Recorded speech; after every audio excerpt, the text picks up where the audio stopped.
Welcome, everyone, to the Salt Lake Expositor. Randy, how you doing today? Every day above ground's a great day, Gene. And I got to tell you, after my Seahawks football game last night, I am elated. I'm delighted today. There you go. And we'd like to announce that Megan isn't able to join us today. And thanks, Jesse, for joining us today. Yeah, Hi. for those of you who haven't, I don't know how you could possibly be on YouTube and not see material from Jesse Frank. Jessica is, I call her the content queen. She's been a guest on our podcast before, and she was kind enough to fill in for Megan today. And so we're very happy to have her along. Thank you, Jesse, for being here. Oh, no problem. She's from Austin, right? She is, yeah, she San Antonio. Yeah. Texas girl helping out a Texas girl. So for sure. The San Antonio Roses. Texas Happy connection. to help. Yes. We did a show last week about a tragic shooting at an LDS church in Salt Lake area. Actually, it was Ogden, where 8 people were shot in a parking lot. 2 of them killed, 6 of them hospitalized. And I just thought we'd maybe, before we get into our main topic, which we're going to cover shortly, maybe just have a quick update on that. Anything you guys want to say before I run this news clip? Go ahead. Okay.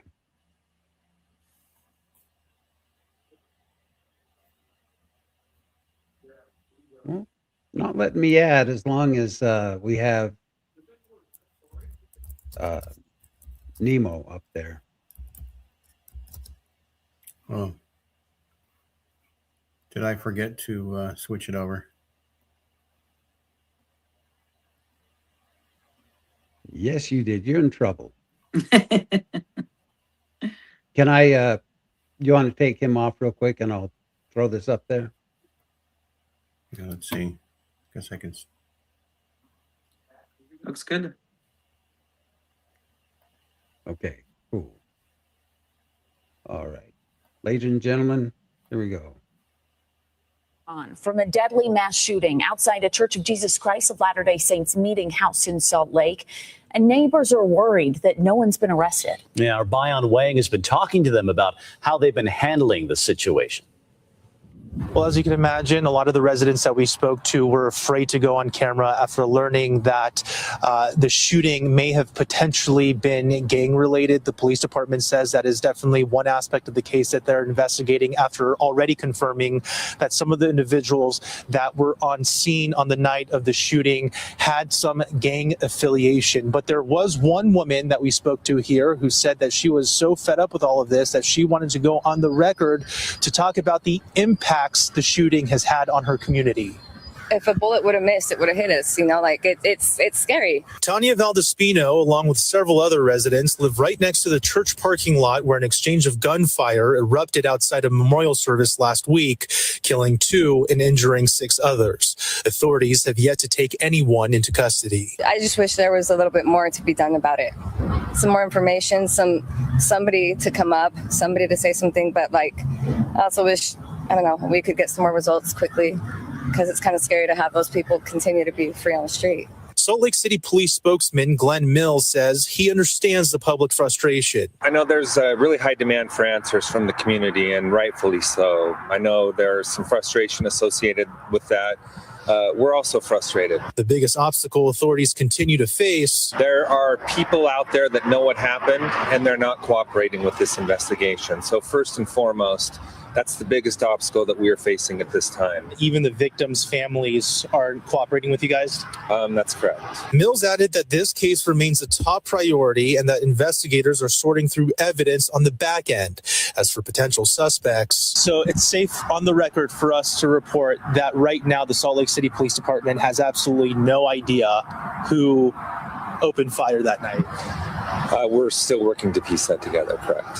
In the meantime, while most residents here were afraid to speak on the record, Valdespino says she feels like it's her duty to speak up. Yeah, to get my side out, for people to know that this isn't okay, that it's scary, that people are still out there, that they need to be caught, that people, hopefully somebody will talk, but yeah, people need to stand up for what's right.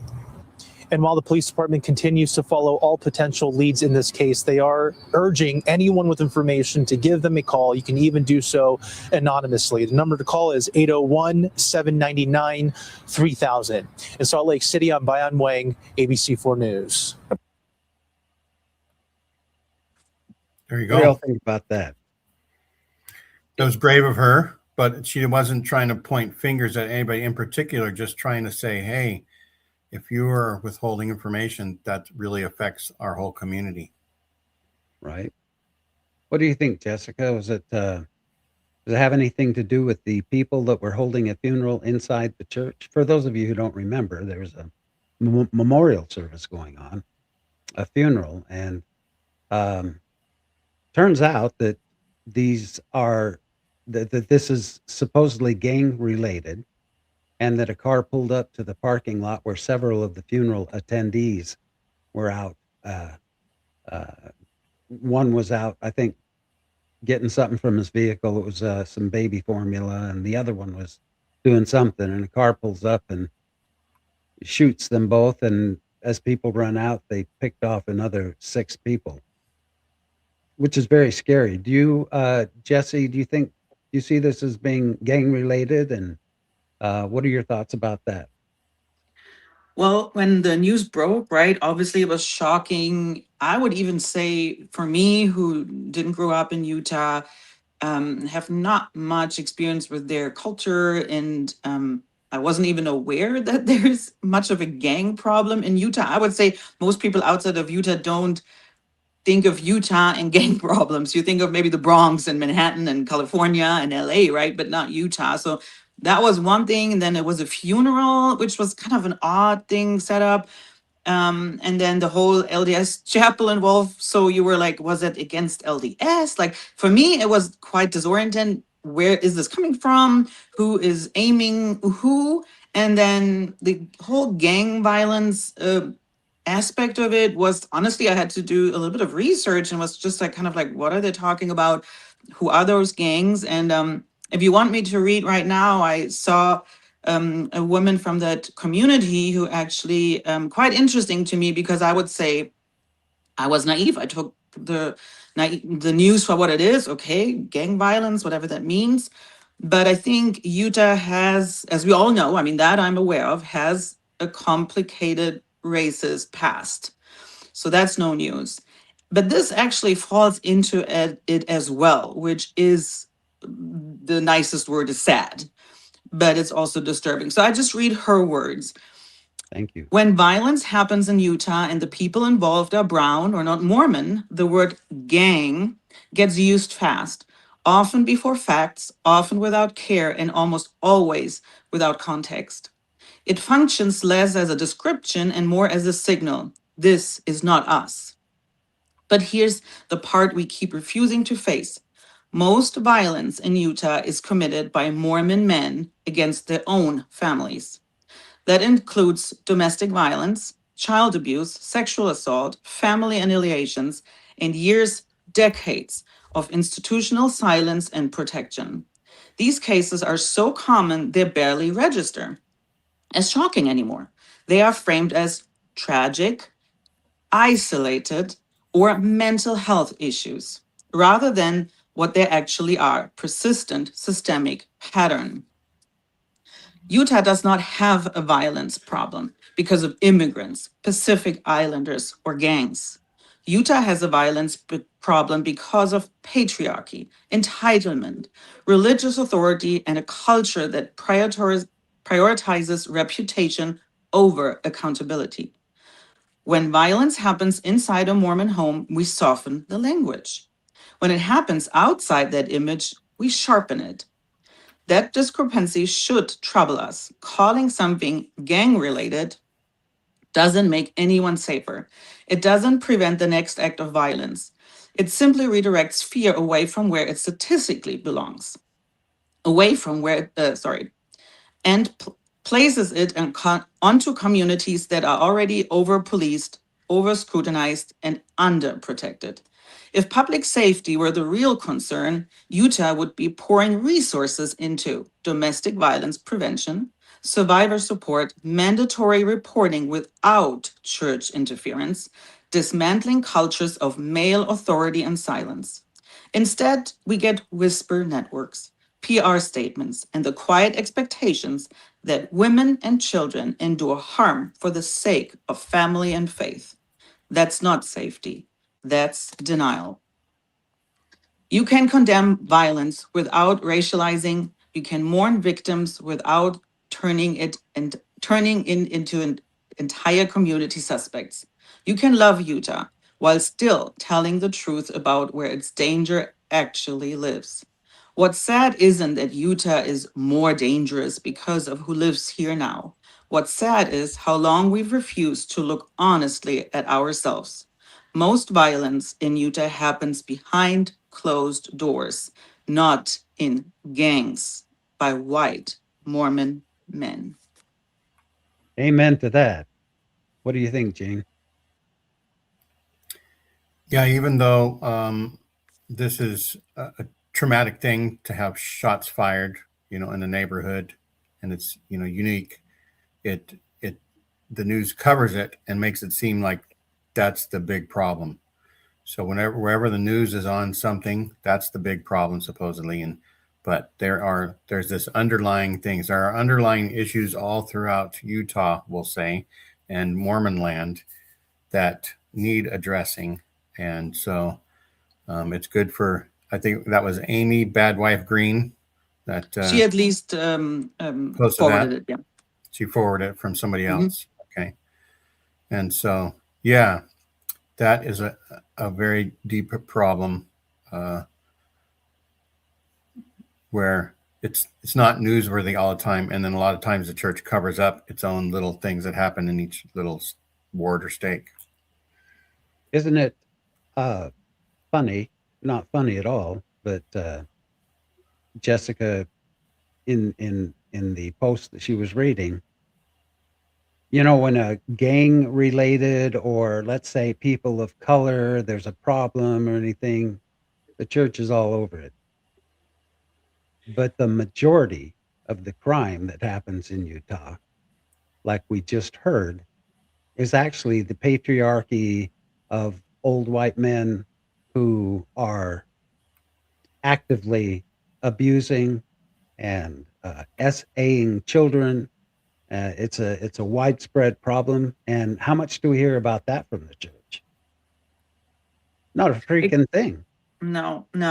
It's so sad once you kind of lose your Mormon glasses, so to speak, how little accountability is actually at the forefront of the whole organization.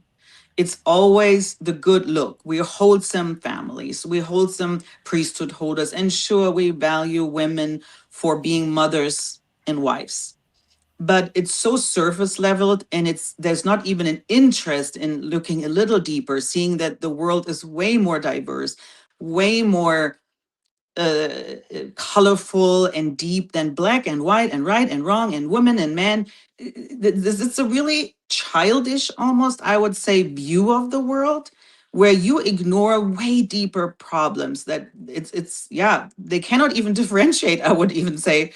And that's not really adult like. That's a children's view of the world where you don't want to confront with bad things, and you don't want your children. I mean, you kind of want to try them, at least in the toddler stage, right? To kind of keep them from harm, and the world is still good and I protect you. But you have to grow up at some point and face, especially if your own organization does harm, and face it and say, hey, that's not okay. We need to do better. And I keep over and over, I mean, Floodlit, please, everybody can look it up, floodlit.com. Every week, it's really disturbing. Every week, a new case. And they're not collecting cases from, Mormons who haven't been active for 20 years. It's like bishops, stake presidents, high priests, people with real good jobs. It's not the loser, the bad guy. No, it's the real people in their communities, and still they're not facing the real danger. And that's why I think she wrote it so well. She's not saying gang thing is not a problem. She's not saying that wasn't in our community, but she's saying you're still aiming kind of at the little bird, but there's this big elephant in the room that nobody wants to talk about. That's And right. it's rampant throughout Yes. the church. You know, every time I have a Google alert, you know, on my email, every time the Church of Jesus Christ of Latter-day Saints or Mormons or LDS is mentioned, pops up on my feed. Hmm. And every time there's a story about an SA of a child, I sure as heck, like you said, it's not someone who is living on the corner on the street and is a predator. It's someone who is a bishop, stake president, temple president, Yeah. which happened a couple months ago, a dentist, chiropractors, these Yeah. members of the church that people tend to, I shouldn't say chiropractors, not all of them, Gene, because we know your son is a good chiropractor, but these medical professionals Yeah. who have gained the trust of these members, and especially when you have a double whammy, like, yeah, he's my doctor, but he's my bishop too, you Or know, even, and then what you was read it, these two stories. gynecologists? People, Gynecologist, yeah. right, who work with Yeah. hundreds of women, like in the most intimate way, and they're stake presidents and bishop, and then they have in the hundreds the cases. I mean, it's rotten to the core. I mean, Right. If you think about it, they're con artists, and a yes. con is somebody who gains somebody's confidence first. And so you gain the confidence professionally in these cases that you're talking about, and then you take advantage of the unsuspecting people because you've gotten their confidence. And that it exists lots of places that people don't even expect it. And part of what we're trying to do is open people's eyes to all the things that are around, the things that are in the news. Everybody should be constantly vigilant, constantly aware of things that are happening around them. And one thing that is maybe a gentler con is Dallas Oaks, and I'm saying Dallas because Yeah. it was announced as President Dallas Oaks, and so, but he's recently said that maybe missionaries should start relationships while on their mission. And I have Nemo here. Time out, Gene. Thanks, Oh, Nemo. I had one more video for the Oh, you last had another topic. video first? Yeah, one more real quick. Because of this situation that's going on, and because of Salt Lake Expositor Oh, right. and all the podcasters that are addressing this and making people aware of it, I think people are starting to catch on. I Yeah. So just this happened is to see this, huh? You're going to give people an unpaid sponsor of the show report. Yeah, this is not an advertisement for whatever application this is, but it is telling us that people are exists. aware and they're starting finally to take measures. And I'll just play this real quick. And we can listen to this and see what y'all think.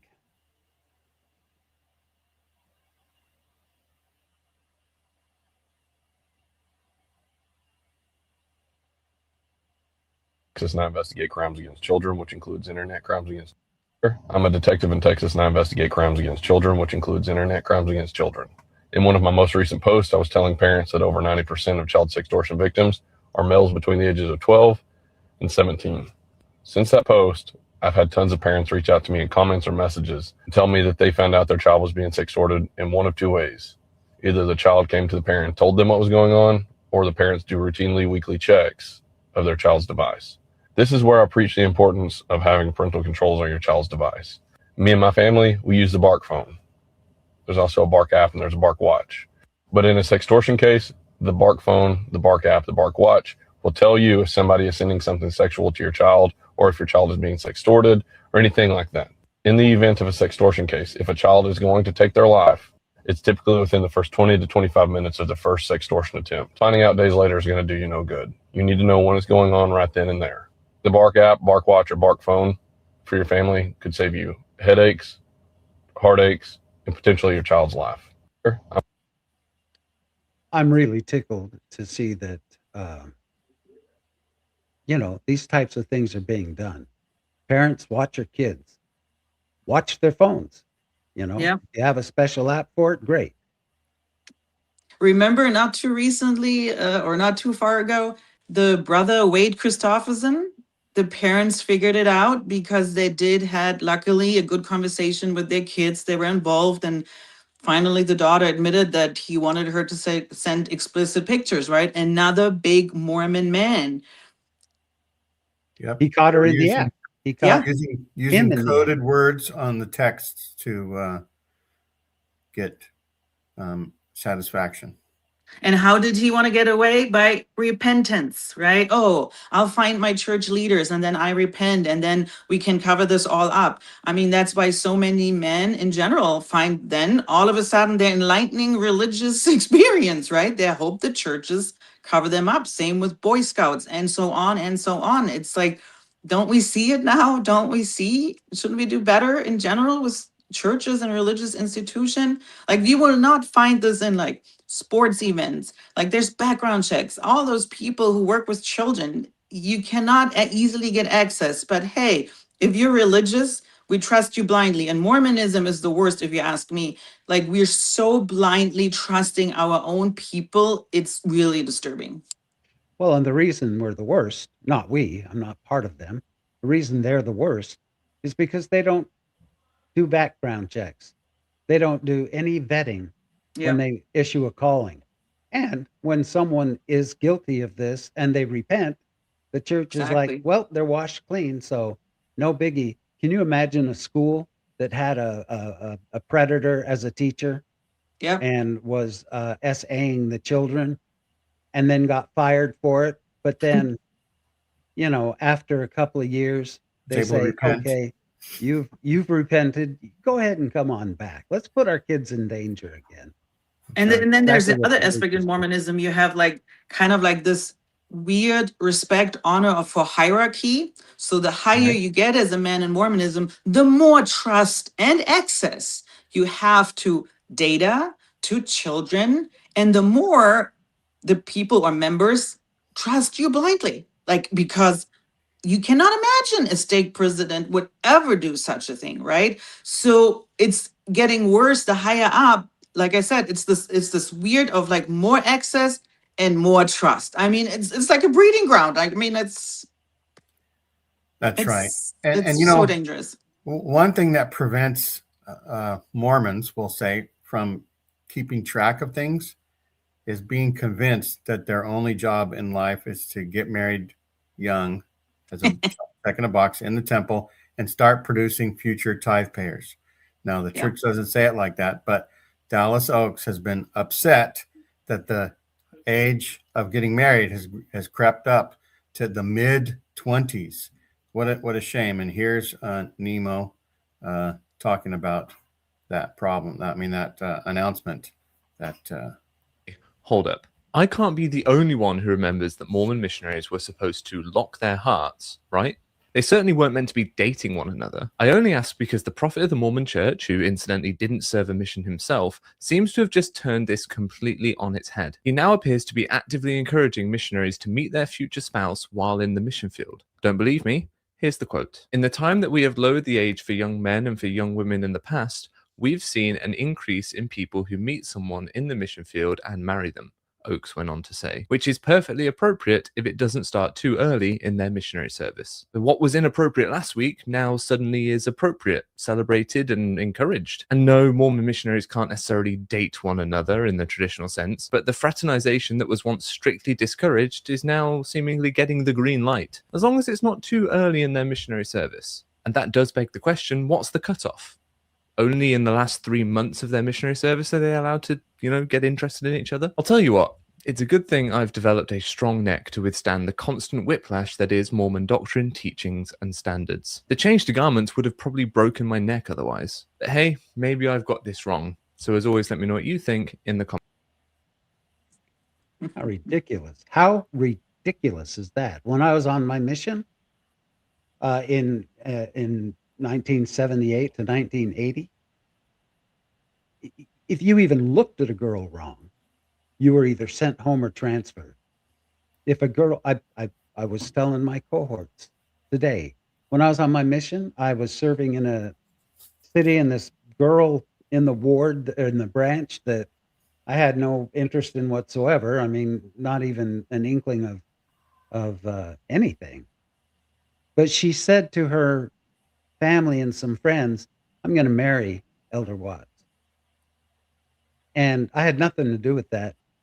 But when I heard about it, I went to the mission president and I said, "Hey, there's this girl in the branch." He said, "Elder Watts, I know already." Because my mission president was, I'm telling you, he was a psychic. He was really cool. But he said, "I already know, and you'll be transferred tomorrow." I'm like, just like that. Yeah, I have yeah. to leave my friends in the city that I was in and have to upset my whole life because that girl made one comment. And now we've got a whole 180 going where, yeah, go ahead and fraternize. Let's meet our spouses out there. Yeah, if you were on a mission now, the mission presidents would have said, "Oh, well, what night would you like to have off so that you can go on a date with her?" Right? P-Day becomes a new meaning, gets a new meaning. Yeah. So, and then I was thinking that's going to be a new day. P-Day, you still have to have enough time to wash your clothes and get things ready. Now there's going to be D night, date night. So Yes. P-Day on Mondays or Tuesdays, and date night Fridays. Because who wants to receive a missionary lesson on Friday night where the friend or the investigator could be doing their own dating? That should leave it wide open for missionaries to start dating on those nights, or have group dates. Maybe they can have group zone movie nights or something Yep. like that. Some activity, they're creative, right? Because they're bored out of their mind often too. If they're especially in areas where you don't have a lot of baptisms, they're often, it's frustrating, right? Because it's hard to get into doors, especially in European countries. And so they get creative, right? They want to do something. So yeah, here you go. Then just meet your future wife or husband, I guess, if you can't find investigators. There were a lot of girls in my mission that if I had been a normal man of my age, I certainly would have developed a relationship, but my heart was locked, like Nemo Yeah. says. My heart was locked, so I didn't do anything. But I mean, that's now, the thing. Everybody, don't trust us. Read that talk, right? It's by Kimball, Lock Your Heart. My husband got it on his mission. There was not an inch left. It was you lock your heart till the last day of your mission. I just read it yesterday. And this is all you focus on. You focus on the mission. You focus on saving souls. So please, President Oaks, explain to me where you found a loophole, or at least admit that was once what we taught and we will go back from this. But no, they're always just forget the past. Like Mormon forgetfulness is a great thing. We just forget we was racist. Did we? Were we? Come on, it was in the past. Like Hinckley, right? In the interview, it was in the past. Let it be there. We going forward. We nice people now. Just accept us now. And it's the same thing. It's like gaslighting members right and left. And I love how Demo said, I would get whiplash. Yes, that's how I sometimes feel like, wait a second. Wait, what? I mean, you can either laugh or cry. So I rather laugh, but it's disturbing to a T. It's like, wait, no. It was the opposite. It wasn't even, we were always okay a little bit. And now we're really enforcing dating on missions. It was a big fat taboo. oh, There's no way. 100%. There's no way I would be able to lock my heart. Duct tape probably would have been the best I could do, and probably would be Scotch tape mostly. I was a district leader in a particular town that I was in, and in Spain. And I was looking for a couple of elders that I couldn't find because we all met together to have a bite of lunch and then we'd go right back out to work. Couldn't find them anywhere. I went to the chapel with my companion, and someone said, "Oh, they're and they told us the park they were in down by the river. And they're having a picnic." I'm like, "What?" They said, "Yeah, they took," and there was a couple of girls in the branch. They took them on a picnic. I about had heart failure. I tracked them down at the park, and I wasn't, I wasn't soft about it. I said, "Excuse me, elders, I hate to interrupt your date here, but you need to get home right now." They were ahead of their times. They were ahead of their times, and you know what? They would have been sent home Yeah, if I had called the mission president and said, "Hey, guess what?" I didn't because I didn't wanna hurt those missionaries because they were both right. good guys, but you know what? They were having a picnic. No big But whoop what in the real world, but on a mission, yeah, you're out of there. exactly? But also, do you guys remember? I would say that was the 80s and 90s when there, I mean, I'm not saying anyone taught this, I'm not saying this was doctrine and policy, but there was the strong understanding that only the ugly girls go on mission because you don't go on a mission as a young woman. And that's even how I was raised because you rather, if you have potentially a wedding or a fiance, then no, no, no, no, no, you don't even think about going on a mission. But now that this kind of changed over the years too, because back then it wasn't theoretically even that of a problem, right? If all the girls were more the ugly ones who didn't find a husband, then I don't think even the ones who were on a mission were interested in those girls. So that was already disturbing by itself, but we're not going into this. But now you're having more girls, all the girls want to go. So now you can actually come up with this agenda because before it wouldn't have worked out. But now you have enough girls and enough, it's not all the ones who don't have any aspects of getting married. So now you can go down that road. I mean, it's just bizarre world. Oh, yeah, because now they can be excited to go on a mission at 18 years old and maybe get their MRS degree while they're out there. Yeah. You know, right. And we didn't call them ugly meeting an girls. investigator or what, Gene? We didn't call them ugly girls. We called them sweet spirits. Yeah, that's Burning the nice thing. testimonies, right? That's how the Southerners say, right? Like, oh, bless you, sweetheart. It's kind of like the garment thing, Yeah. it's just absolutely taboo. Don't ever let your porn shoulders show because you Yeah. become pornography. That's why we have the sleeves on the garments, And that was And the then same suddenly- guy, Dallas. right? And then suddenly it's okay And he to let your received shoulder show. where Well, he what are later all those people thinking that had to endure the Arizona heat or Yep. the, Texas, Texas, Vegas. wherever. I mean, Southeast Asia. it's silly. Yes. Yeah. So And it's also this focus, I feel like, on women.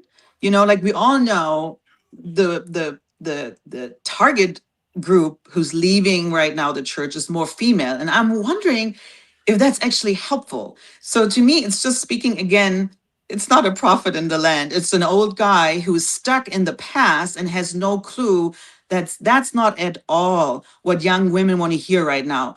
They wanted to go on a mission because they wanted to be equal, right? They were like, guys are going, why can't we? But now you're telling us, not even the next goal after your mission is marriage. No, it's even now on your mission. I'm really curious how this will go down for the church. This might be a thing for the guys to be more excited about. I kind of have my doubts that, at least from my experience with young women's, that's a thing that makes girls excited to go on a mission. That's right. And we have a prophet in our chat. Black Priesthood says, in another 20 years, member will swear that the church leaders never prevented missionaries from dating while on their Yep. mission. Right? Exactly. I'm Exactly. kind of glad that they didn't allow it when I was on my mission. I probably would have been in trouble because those are blurred lines there. Yeah. It doesn't Well, you give could any have specific spread the timing. gospel in a different way. Yeah. Multiply. Well, if you and think replenish about it, the earth. Multiplying and replenishing. I mean, like these days, right? A lot of people saying missions are more to kind of make you go deeper in your own faith. It's not really about the converts. So for that matter, if you think about it, that makes sense, right? Now it's more like you get indoctrinated more and deeper yourself, and make also sure you have a spouse that you're doing with that's also as deep as you are. Because if you come home from a mission and you have a hard time finding somebody, also, which we can see, right? I think there was a statistic 40% of missionaries who return after 6 months become less active. So then you are looking for a different kind of spouse. But if you look on the peak of your indoctrination for a spouse, you're looking for this real Mormon girl or this real Mormon boy, right? So then you're trying to enforce those couples who are deeply indoctrinated, deeply in the work, God's work, right? And so the hope is then that they're staying together, more active for longer. That's right. Our I chatter can't. walking on sunshine had some harsh words for Dallas Oaks, that he never served a mission and that he's a Yeah. hypocrite and stuff like that. And so just if you, for people's information, there's a Facebook group called The Potential Oncoming Disaster of a Dallas Oaks Presidency. And here Dallas has been in for 3 months and he's already starting to make waves. And so check that That's a out. good point. Share where you can. It's up to 8,000 group members in that group. That's a pretty decent group. I can't wait for the first missionary to be sent home because he was flirting or, being Or married to more than one sister missionary. right. But I mean, look at the defense he's going to have. It's like, I'm just doing what the prophet said to do. And I wonder what the communication is between Dallas Oaks and the mission presidents. How's that training going now? Guess what, guys? You can let your missionaries let them free a little bit. Let them do just a little bit of That's flirting. like, and Black Priesthood saying that it'll help produce future missionaries and tithe payers. And then Follow the money. saying it's a way to make women more dependent on the church. And that's absolutely right. Dallas said it would enhance their opportunities for different things, but it's really going to lock them in to an early marriage where they're, Jessica, tell us when the brain is fully developed. 25. 25. So you get the underdeveloped brains full of mush, getting married, getting their... But full of hormones too, right? right? Raging hormones. Yes. Getting their marching orders from white male aged priesthood pricks, we'll say. And don't you dare take out any of your sexual frustrations on your mission through masturbation. Yeah, that's right. Stay out of the bathroom still. Murder. Yeah, exactly. Stay out of the bathroom unless you have a sister missionary in there with you. Yeah. Which is not, it is exactly what, I can't remember who's the prophet that gave this whole lesson in a general priesthood meeting on how not to masturbate, and said that if you have to, tie your hands down, tie them together. I mean, all these crazy ass things that are being said. But go ahead and do a little flirting on your mission. That's okay. That by itself is already like a toxic environment. You have like young adults full of hormones, right? They're in their peak of their young lives. Then they're not supposed to touch themselves. They can't even take care of themselves. They're never private, which is for most people outside of Mormonism already a red flag. Like, what? They have no privacy whatsoever? And then the other gender becomes an even bigger red flags for either, right? Like, don't touch, don't hug, no front hugs, even with sisters in the ward, right? Like a missionary can't hug the Relief Society president. It becomes this fear, this big dangerous thing is a women in general, not just the sisters on your mission, right? Like you cannot even when I had little boys, but none were 12, right? The missionaries were not allowed to come in my home when my husband was on a business trip. I'm like, what exactly do you think would happen? I have 4 kids at home and 2 missionaries. Really? So in a way, they go in a really disturbing, perverted ways of preventing really weird things. But the most natural thing that maybe they're more interested in a sister. Yeah, you forbid this too, but nobody's really talking about this in a way either, at least not in the 80s and 90s, because it was just mostly guys who went on missions, right? It's just like there is no prophet who sees around corners. It's just guys who spewing out what they're just thinking. And actually it tells more about Oaks, right? When he even said, right, like about the porn shoulders, right? Like, yes, he as a man experienced it. Okay, so you're telling on you. You're telling you don't have your thoughts in control, and then you wish women would help you. But where's your accountability as a human being? Right. And just think, so there's going to be a committee on rewriting the missionary handbook, and they're going to discuss whether they should include how to use a condom in the missionary handbook. Yes. Like, is using a condom in favor of this new rule, or is it actually opposed to the ultimate goal of producing more Mormon children? I mean, obviously that's more sarcastic, but there is actually some truth to it. Think about it. So how far can you go now on a mission? Flirting. Is First flirting, base, I second can base, text. third base. No, I mean, like, even think about it. They all have phones now, right? So can I send flirty text? Then you're fast on the borderline of sexting, right? Like all those things. Will there be rules now? And then, like Nemo said, so when is the proper time? After 6 months on your marriage? Half time? 3 months before you go. So when is and that's always what I hate about Mormons in general. On the one hand, we regulate it to the T, and so many things we leave it murky, absolute murky. And then the membership needs to apologize for it, or it kind of comes up with like, well, I'm pretty sure this is what he meant, or this is Right. what he meant. Right. And Well, I could they'll come see, up with their own interpretation. For Yes. sure. and I could see missionaries coming up with a whole new language for first base, second base, and third base. They'll say, Oh yeah. I got to the branch with Sister Holland, or I made it to the ward, or I got all the way to the stake. I pulled her already through the veil. I pulled her all the way through the veil already. Chapters 1, Right. 2, and 3. Yes. There you go. First Nephi, second Nephi. Right. I'm pretty sure they will get really creative. I mean, they always have been. That's the other thing. To think you can control young people, I think, is the most naive and silly thing, even though they still think they can do this. We all know, I know it from my husband's mission, I know it from my son's mission, and there have been good missionaries that were not sent home early, that did all the things, and yet everybody finds loopholes, right? It's just what missions do. You cannot be 2 years to the T, follow every rule. So we all know it. There are things they will still do. And we all know, we talked about, right? Like, we all know people who actually met on their missions and then did got married even back in the day. That's right. And for the investigators, you'll have to soak with them first before they actually enter the waters of baptism. Yes. Go to the Book of Mormon music.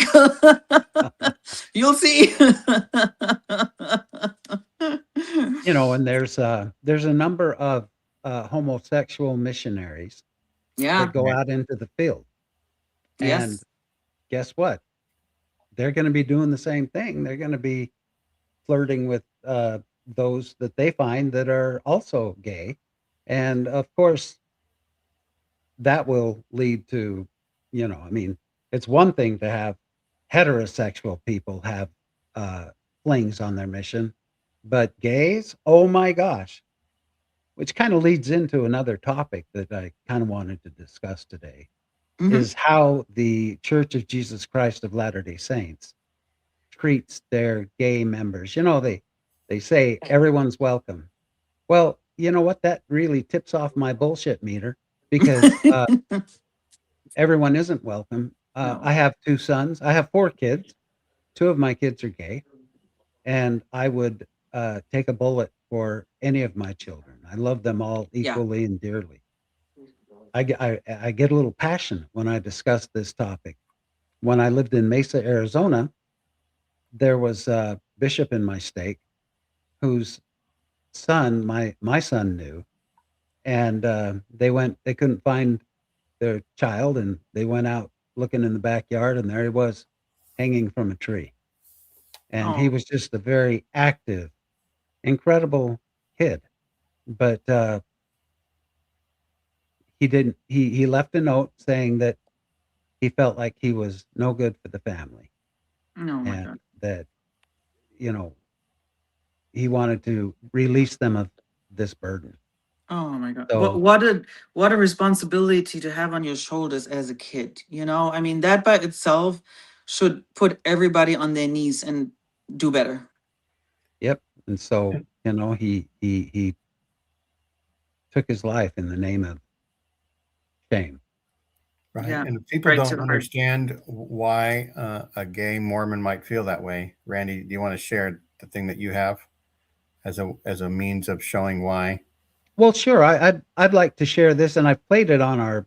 Yeah. I've played Other it a shows. time or two on other podcasts, but I think this is a great example of how the church welcomes everyone. Right? This is little Savannah, and I'll just play the video. But she got up to bear her testimony in her ward, and I presented this on another podcast I did about gays in the church. So it's right from another podcast, but I'm going to put this up on the screen, and I'd love to hear your thoughts after I play this. You probably could make that full screen. I probably could. Beauty. Okay, here we go.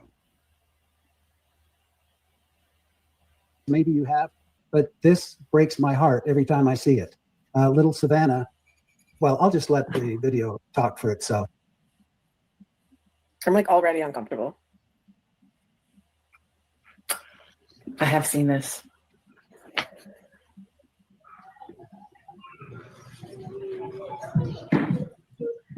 That sound. Hi, my name is Savannah, and I want to share my testimony with you. I believe I'm a child of heavenly parents. I don't know if they talk to us, but I feel in my heart that they made me, and they do that for me. I believe I was made the way I am, all parts of me, by my heavenly parents. They did not mess up when they gave me brown eyes, or when I was born bald. They did not mess up when they gave me freckles, or when they made me to be gay. God loves me just this way, because I believe that He loves all His creations. I do not believe He made me. I do believe He made me this way on purpose. No part of me is a mistake. I do not choose to be this way, and it is not a fad. I cannot make someone else gay, and being around me won't make anyone else this way. I believe that God wants us to treat each other with kindness, even if people are different, especially if they are different. Christ shows us this. I believe that we should just love. I believe I am good. I try my best to be nice to each other and stick up for those that are hurting. I know I'm not a horrible sinner for being who I am. I believe God would tell me if I was wrong. I hope someday to go on dates, go to school dances, hold hands, and to go off to college. I hope to find a partner and have a great job. I hope to get married and have a family. I know these dreams and wishes are good and right. I know I can have all of these things as a lesbian and be happy. I believe that if God is there, He knows I am perfect just the way I am, and would never ask me to live my life alone or with someone I'm not attracted to. He would want me to be happy. I want to be happy. I want to love myself and not feel ashamed for being me. I ask you.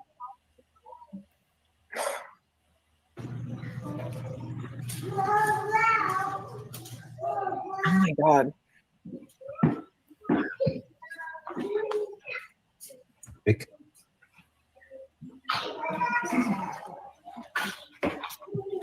Cut her mic off and told her to sit down.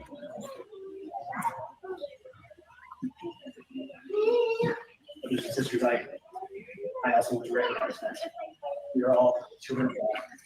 We are loved by our Heavenly Father. I have no doubt the Heavenly Father has made us all unique in different ways. And I'm grateful for all of you that are here today, sons and daughters of God. Thank you all very much. I'm grateful for any Father's plan to us.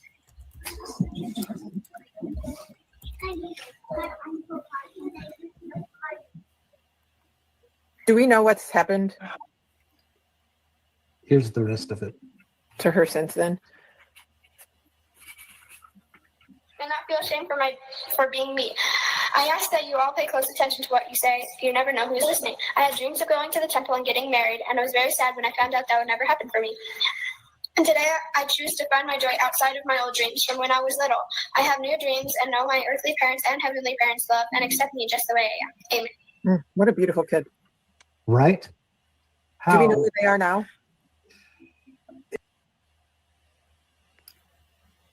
Every time I see that, my heart cries. Yeah. This little girl, what kind of a welcoming message is that, to turn her microphone off and tell her to sit down?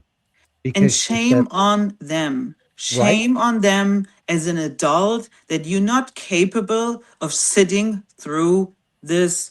And even if let's say it's just her heart talking, and maybe she does not understand even the whole gospel. But shame on you as an adult not to be capable of sitting through it and listen to it and sitting in the uncomfortable, maybe, and maybe even say, hey, can I talk to you afterwards? I'm more curious. Like, that's something I haven't heard before.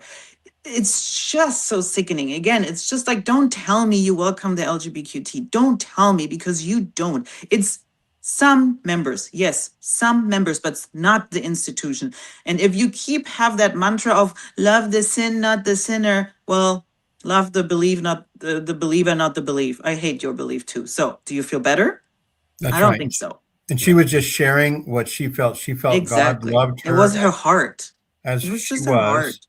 And the church believes in personal revelation, but only if it agrees with what the revelation given to 15 old men are.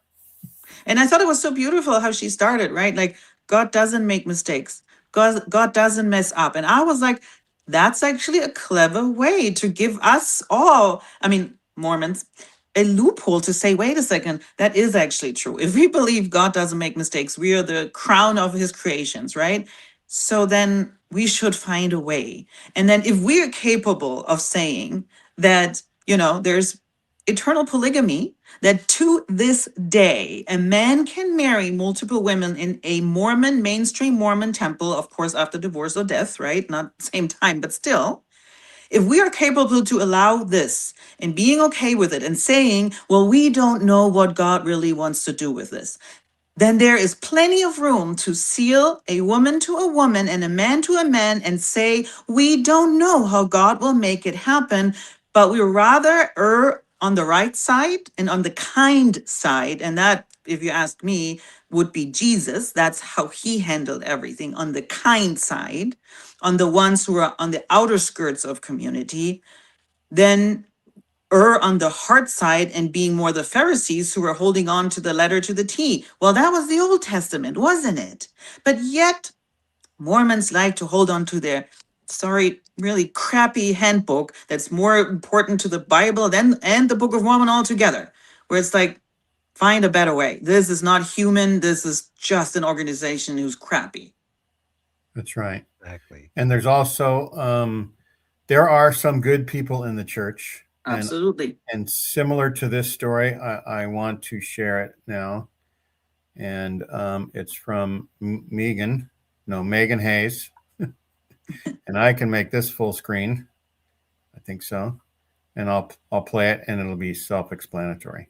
Documents. Now let's go to a post from Richard Osler. His website says, "My name is Richard Osler, and I am a native of Salt Lake City. I attended the University of Utah and Brigham Young University Business Focus. I married my best friend and eternal companion Sheila Jurgens of Houston, Texas in 1990, and we are the parents of 6 great children, several grandchildren, and live near Cottonwood High School in Salt Lake City. I believe deeply in the Church of Jesus Christ of Latter-day Saints, and I want it to work for a wider group of our friends. I am a former bishop of a young single adult ward and speak at firesides and conferences about how to better create Zion by more fully embracing members, walking a unique road to better see their gifts and contributions, provide more support, and help them feel they belong. I am the host of the Listen, Learn, and Love podcast, which provides a platform for Latter-day Saints to share their stories to better create Zion. The podcast includes stories from those who are LGBTQ, those sharing their experience with repentance, being an early release missionary, solving porn, emotional illness, death, faith crisis, and many other topics. My podcast guests are some of my heroes. And on January 11th, he wrote the following, which I am sharing because he is an active, faithful, believing Mormon, and his perspective is fascinating. January 2026, dear grandchildren, someday when you are older and studying U.S. history, you may wonder how your grandfather felt about political issues during the Trump administration. Well, I wanted you to know. 1, I did not vote for Trump, and I have voted for Republicans in the past. While there are some elements of the Republican platform that I support, Trump is the opposite of everything I believe. He is the closest example to King Noah in the Book of Mormon of any political leader in my lifetime. Like the people in King Noah's day, many were blinded by him, but eventually saw King Noah for who he really was. As a country, I hope we can do the same with Trump. 2, further, I worry that Trump's influence on future generations will be more destructive than his presidency. I believe he is teaching people, especially younger individuals searching for a role model of success, to adopt tactics such as lying, gaslighting, being unfaithful, dishonest, unkind, not taking responsibility, and creating fear about groups of people where no fear should exist. I hope and pray pray that others will step forward to be better role models and follow our ultimate role model, Jesus Christ. 3. In spite of all this, I was relieved that Trump survived his assassination attempt, as I felt it would have led to further violence and hate. 4. I do not support ICE. I am heartbroken that ICE law enforcement goes around in masks and can detain people without due process and in such violent and aggressive ways. Renee Nicole Good should be alive today. So many good people are living in fear, and it breaks my heart. That being said, I support our law enforcement officers working within established laws to maintain law and order. 5. My heart hurts for the way we are treating transgender people, perhaps best articulated by the heartbreaking words of Levi Martin, a transgender young man who died at his own hand at age 17 in December 2022. In his note, he said, "I am terrified how we treat transgender people. My trans friends are some of the finest individuals I know, contributing to society in so many ways. I formed my opinions about trans people by being with and listening to them, not from loud voices trying to gain a fear-based following by demonizing them. Jesus gained a following not on fear, but by love to everyone, especially those on the margins. As I study world history, I see a pattern where we sometimes create community around the fear of others, Jews, Salem witch trials, ethnic cleansing, religious minorities, etc., leading to painful chapters in world history. We are making the same mistake today regarding transgender people. I will continue to do all I can to love and support my trans friends. Please don't fall into the trap of unearned opinions. Learn about trans people from trans people." 6. I stopped watching cable news. I now recognize during Mitt Romney's presidential run, which I wanted him to win,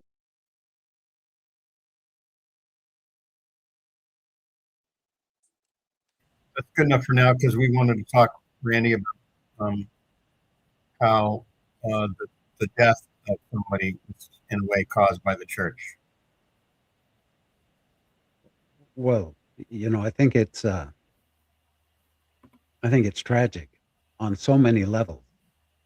Every time a young person, or not necessarily young, but a person feels shamed by the Mormon church, so shamed that they feel like they don't belong on this earth. They're not worthy to be on this earth. And the only thing they know to do is to rid the earth of them by taking their lives, their own lives. I hate that. I just want to play something really quick for you. I was going to sign off with this, but I'll just play it right now. It's just very touching. Nothing long.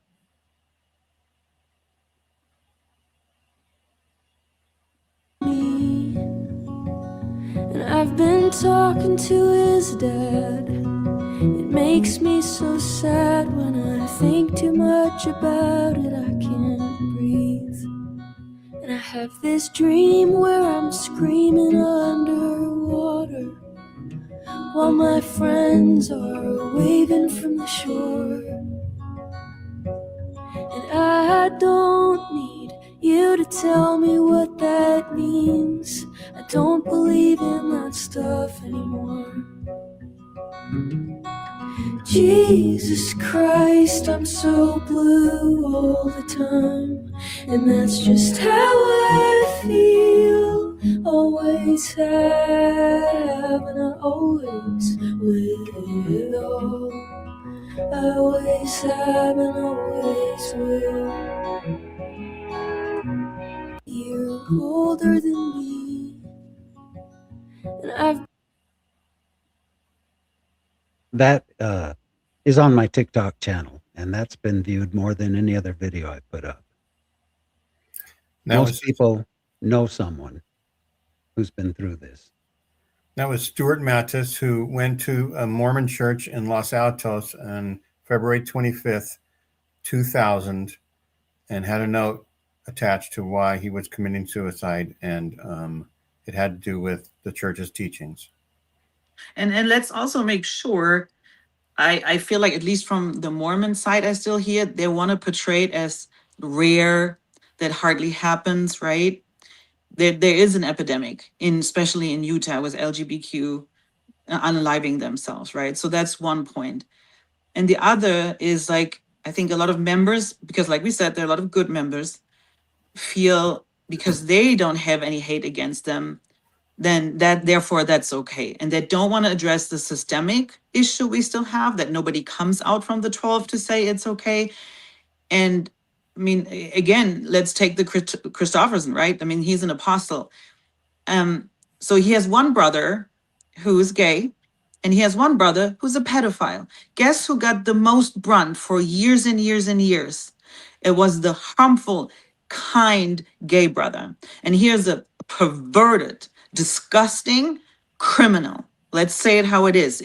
I have no mercy for people who harm children, especially sexually. But he was the good brother because he was LDS and he had the priesthood. And they had an interview, I think either with All Brothers or Siblings, where he was even frustrated with That's his right. gay brother. He was And I'm ashamed. like, Into the family. yes. And I was like, how dare you? You a disgusting, evil person. And we know now that he already did those acts while he gave the interview. It was just not aware, right? It was his dirty secret. I really have to hold back to not swear right now. But this makes me so mad about Mormonism is this portraying and putting heterosexual men, white men on a pedestal, how good they are as long as they're married men. We don't know and we don't want to know their dirty little disgusting secrets. But how dare you gay and you kind and you nice? Can you not just choose to love the right gender, right? I mean, or David Archuleta, right? The poster child of Mormonism once. And when he slowly was like honest with himself and said, I don't want girls, I don't like girls, poof, kick you to the curb. Not even trying to like, hey, okay, can we work this out? Well, how can we do better? No, no, no, no, no. We are prophets. We know this is wrong, right? And I also think, D. Todd Christofferson knew something somehow, somewhere, some way. Yes. His brother was excommunicated 25, 30 years ago, somewhere around there. And he knew his brother had problems, right? Yep. And then once there was a mark on his brother's membership, who appealed to take that mark off and who was there? And as he's getting arrested, what did Todd Christofferson know? And when did he know it? And I think that if the FBI ever gets a chance to hear one of my shows talking about this, investigate the emails of the church, because covering up this one case is shows a pattern. The pattern that was the AP story from earlier this decade that came out shows a pattern of covering up. So FBI, you have wide, latitude, leeway to find out things, find out the corruption, find out the cover-ups. It's not just this one case. It's endemic. It's always more, yeah. It's systemic throughout the whole church. And here's here's the part from the church that frustrates me, right? The Mormon church has this thing called excommunication or whatever they call it now. I don't care. For me, it was excommunication, so I call it this, right? So we have already this harsh where we think we need to throw out people for sins, for whatever, right? And then you can get rebaptized. So let's say you have an affair, right? So sure, do whatever you want. If you think that's kind, I don't think so. I don't even think Jesus would have ever created a church where this is how you deal with people. But if that's what he who is without sin cast the first stone. Exactly, right? So the first person. Yeah. But if you're not capable of excommunicating people who do real harm on your community and think it's okay that you can say when they repented enough and you welcome the wolves back into the herd of sheep and you cannot protect the weakest of the weak, aka children, I don't know what excommunication is then for. If it's not for protecting, because if you ask me, you don't need it for an affair because that should be that couple's problem. You can maybe help them on their way, but it shouldn't, but whatever. But I think you should do it for criminals. Then you have all the right, I think. You should protect your community from harm. I am all for this. That's the only thing personally, or murderers, whatever, right? Crime.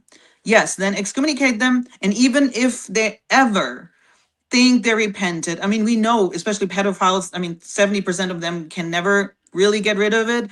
So we then again should rather say, let God do it in the afterlife. We'll protect our own. But no, they rebaptize pedophiles right and left. You just have to say sorry and you feel bad and you back in the group. That's right. What? Randy, did you want to say more about the statistics on people unaliving themselves? Not necessarily. Okay. The problem is it doesn't make the statistics. So many of these suicide deaths don't get published in the news, especially in the church. They don't report any of this because they know why these people are taking their lives. Having grown up, having a career with Disney, I watched Beauty and the Beast, the stage play, practically every day because it was playing. Part of your beat. I was part of my area. And I always equated the beast to the homosexual, the queer community in the church, that, the townspeople who I equate to the church are chasing him with pitchforks and torches and screaming, "Kill the beast, kill the beast." They didn't know what was inside the beast's heart. They didn't know what he was all about. They just And they wanted didn't to stop kill to him. ask. Yeah. Yeah, and then he finds someone who gives him love and adores him for who he is. And that beast became the handsome prince, and people could see who he really was. And that's how I feel about the gay community. Who cares? Who freaking cares what their sexual orientation is? And wasn't there a video before you showed where he was talking about the queer, especially community too, right? And I loved, like recently I see more and more historians who say like even thousands of years ago and indigenous people, they see actually queer people as really, really special because they truly believe they have empathy for both genders. And so for them, they're more like extra special. And I'm like, how beautiful that people are capable of seeing that, then making it like the Abrahamic God makes it all perverted and disgusting. And I'm like, that is so bizarre. And then you have other cultures and spirituality, I would rather say, than religious organization who can actually look at those people and say, no, they actually something special. There's something in them. And I mean, most of those people are so peaceful and kind, and they just want to be loved and understand, which I think we all do, but they're never aggressive. They're never brutal. That's not the ones who kill their families and their friends. And so I'm like, why can we not go there? Why can we not find the beauty in everybody? Like, why does everything need to fit in a box and be black and white and right and left and girl and woman? Why? Right. And it's causing harm. That's causing harm. And 4 years ago, when I first started posting history, science, and current events, one thing popped up was Jif Peanut Butter Company had some tainted products go out. And they recalled $125 million worth of products just because a few dozen people were sick. No deaths even involved. And so here is corporate responsibility doing something to try to make it good, to make their own corporation appear safe so that people can continue to buy their product. And yet we have churches trying to cover stuff up, pay people off so it gets it out, keeps it out of the news. And it's just horrible that they don't do the things that make their product more safe. They just do the things that make their product seem more acceptable. And I feel like the Mormon church has an extra level of where I find it more disturbing, because if you claim that your prophet literally, at least until recently, talks to Jesus or God, and that Jesus is the head of your church, and you can't figure this out, then what good is your prophet? Because if the only thing he can say is, oh, girls can go now on a mission and even boys could get younger now, that's not really a world problem. But we all still for decades struggle with the LGBTQ and how to deal with them in Mormonism. And yet, coincidentally, your prophet knows nothing. Nothing how to deal with them. It's more the members who try to make space. I give them that. It's the members who try to make space because they love them. They have their children, and some are really harsh, but I think newer generation are better with that. But it's really like, you claim that this is the only true church on this planet, and you have this cool thing, a living prophet, and yet nothing. Crickets. But Jesse, the prophet does know that more teen women need to get married. Apparently, yes. Apparently. That's on God's mind, right? Not the LGBTQ. So yeah, so thanks everybody for watching. I think we did a good show. Thanks, Jesse, for substituting for Megan. And Always. we'll see what happens from now forward. Randy, do you have any closing words? Thank you, Jesse, and thank you to all of you listeners and the chat crowd that we have. We are so appreciative of you listening in every Sunday, and we want to bring you quality shows. And if you ever have a suggestion, please get in touch with Gene or I, or send us some kind of a message, and we would certainly look into covering that. But we love all of you, and we appreciate you. We can only hope that things will one day get better. I don't know how they could get worse, but we'll keep our faith up. So thank you all. Keep talking. That's important. That's right. And so I put the link to the show in case somebody wants to come on and say hi. Tim, do you have any comments that you want to air on the show, or do you just want the after show? Put your thumbs up or down above your head. All we can see is your hair. Now I can't see anything. Down? Okay. So thanks everybody for watching. And we have a whole year in front of us, and we can do things to help the church become safer for our friends and family that are still in the church. And if you know anyone who's different in any way, tell them you love them. That's right. Open lines of communication. Talk to people. Ask them how they're doing. How are things going? Yes. That's the human connection that will help everyone. All right. Thanks a lot. Goodbye.